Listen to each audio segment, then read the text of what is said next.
All right. Welcome to Make It Last with Say Jaf and Kas. I'm your host, Harry Cassell. Jafari Roberts. Let's get to it, Harry. How's it going? Everything's well, man. How you doing? Cool. Doing good, man. We have a lot to get through today. Devontae Sewell, who was on last week, won his fight. But first, we have some polls. The polls this week are brought to you by New Hope Pharmaceuticals. Go to New Hope. I swear to God. Go to newhopecbd.com for creams that can help you with recovery, anti-inflammatory, and arthritis relief. And if you buy anything, enter code MAKEIT, MAKEIT, for free shipping. You got that right, guys. We're sponsored. We did it. We made it. Let's move on to the polls. The polls this week, we had one that was pretty obvious, but let's go to the one that had more discussion based behind it. First one was, who was the worst father? We got Dan Scott from One Tree Hill or LeVar Ball. And having watched One Tree Hill, 75% of you voted LeVar Ball, and 75%, you're right. 75% right. of you did not watch One Tree Hill. You're accurate. LeVar Ball is just mind-numbingly, excruciatingly stupid. Lucas should have let you die. No, Dan Scott's at least like just malicious. Not Dan Scott, LeVar Ball. Lucas Scott should LeVar Ball died.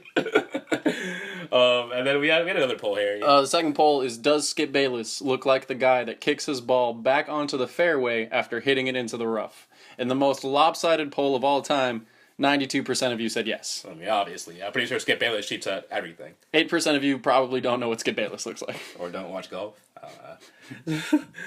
Let's move on to Devontae Sewell. We had him on last show, and as we brought up, he won his second fight. Takes it in the second round with a rear naked chokehold. Put it on the poll. Does rear naked chokehold sound like a Rihanna song? It does. It does. It really does. Devontae going good now and still doesn't have cauliflower ear. Wow. This is currently the only podcast tracking the ear of a professional fighter.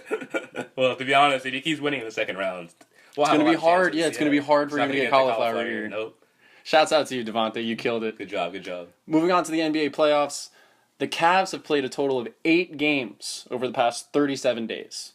Is this too much rest? No, it's great for them. They look even better than they did before. Are you sure? Because Kyrie Irving said that he was anxious and he was ready to just start playing in the second round. He's anxious to see who's going to sweep 4-0 in the next round. He's smacking whoever comes out of that series. It's like it looks bad, man. Like the Wizards-Celtics game is going on tonight, and I don't think both of those teams put together could beat the Cavs. I think if you had Isaiah Thomas and John Wall and Bradley Beal and Al Horford and whichever fifth person you would throw out there, they still would lose to the Cavs. They would probably make it more interesting. They wouldn't get swept, but they would still lose to this LeBron team. Which is really sad. Just shows how good LeBron is, really. Shows how weak the East is. Yeah. In a more exciting series, Markieff Morris smacked Stephen A. Smith's butt this week. Smacked it. Smacked. John Wall hit a deep 3 to win the game in Game 6 to bring it to a Game 7. Markieff Morris runs up, smacks Stephen A. Smith in the butt, and Stephen A. Smith opened First Take today with "It hurt." I bet it hurt. The look Stephen A. Giving Smith the people gave, what they want, Stephen A. Thank you. Always. The look he gave after he took that smack, it looked like someone just called his daughter or something. It was really gross. Like he was looking back like, who the just did that? Oh, Markieff. Oh, Marcus. Don't know which one's which.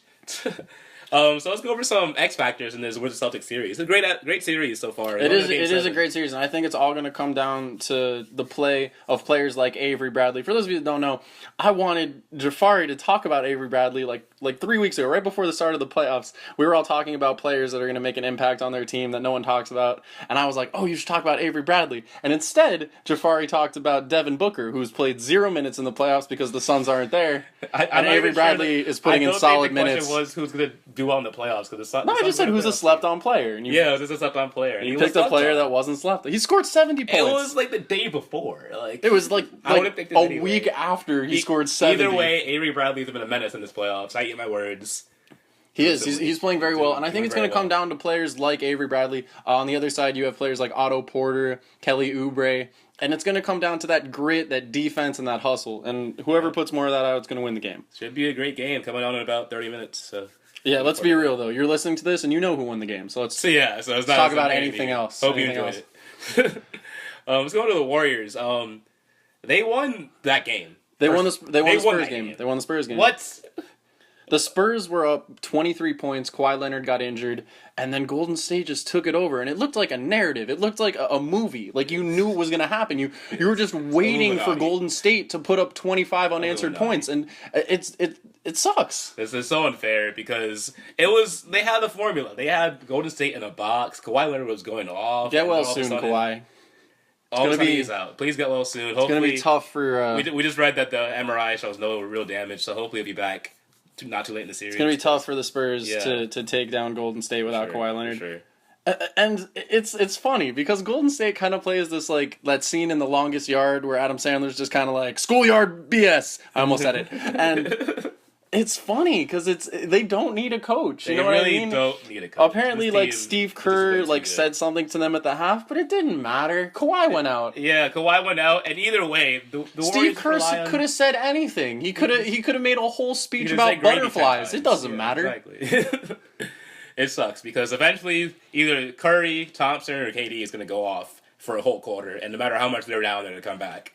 Curry had 40. Yeah, it's stupid. It's stupid. In non-NBA playoff news, the New Orleans Pelicans GM Dell Demps as well as coach Alvin Gentry will keep their jobs next season after not making the playoffs this season. I don't really want to talk about that. That's not really newsworthy. That's not really exciting. But I do want to talk about that the Pelicans have the worst name in sports. Besides the racist ones. But and you know which ones I'm talking about. You don't have to front. It's fine. It's like the Long Island Jews. You know it's the ones that make fun of red people are racist. So we just thought it would be fun to talk about better mascots than the Pelicans that could be used for next year. Also, if you are one of those racist teams, this one's fun too. I think that the two whales would be so good, either the New Orleans Orcas or the New Orleans Narwhals. I think they just sound good, and I think a whale is a cool animal. Way cooler than a pelican. It's way cooler than a pelican, for sure. A lot bigger. How about rhinos? Rhino's cool. Rhino is used in, no sport. I can't name any team in professional or college that calls themselves the Rhinos, which is such a great animal. Yeah, it's ferocious. Also, the gorillas. Gorillas. I know the Phoenix Suns, their mascot is a gorilla. You guys are the Suns, which is a weak mascot. Just be the gorillas. The Phoenix Gorillas. Half-baked gorilla Sun mascots. I like it. How about the kangaroos? Kangaroos would be cool. Kangaroos. These are all better names. All way the better Sharks. Than the Pelicans. The Sharks would be cool. Okay, thank you. Yeah. There's only a hockey team. San Jose. No one cares. You can be the Sharks. Lions, Tigers, Bears. They're all not used. None of these are used in professional basketball. None of these are used. And they're all better than Pelicans. Way better. All right, guys. I don't even know how to bring this up. We had an idea for a game that we're gonna do, and we're gonna put it on the poll so you guys could answer the game. We're gonna say it's called Guess the Florida Crime. We're gonna give you 3 crimes that were in the news this past week, and one of them happened in Florida. You guys go on the poll and just vote which one happened in Florida. Florida always has some stupid nonsense going on. So, all right, the first one is a fire truck caught fire on the way to a call. Ridiculous. The second one is a man got arrested for drunk driving and crashing his car into a rehab center. It's really just going all out. Way to relapse, guy. The third one is a man calls 911 and asks to be deported. I like reading them because the second you read one, you're like, that's the Florida one, and then you're like, wait, that's the Florida one. Wait, that's the Florida one. I know what you're thinking. You're like, oh, he's going to trick us. They're all going to be from Florida. No, that's not how I run. It's not how I do it. One of these crimes happened in Florida, and you guys can guess. Have fun. Vote on the New Hope CBD poll at Say Jaf and Kas. These polls are sponsored. If you guys like the show, subscribe to the Twitter page, subscribe to the YouTube page, follow us on Twitter at Say Jaf and Kas to keep up with the show. Vote on the polls, and don't forget who loves you. Boy, do we love you guys. We do, indeed.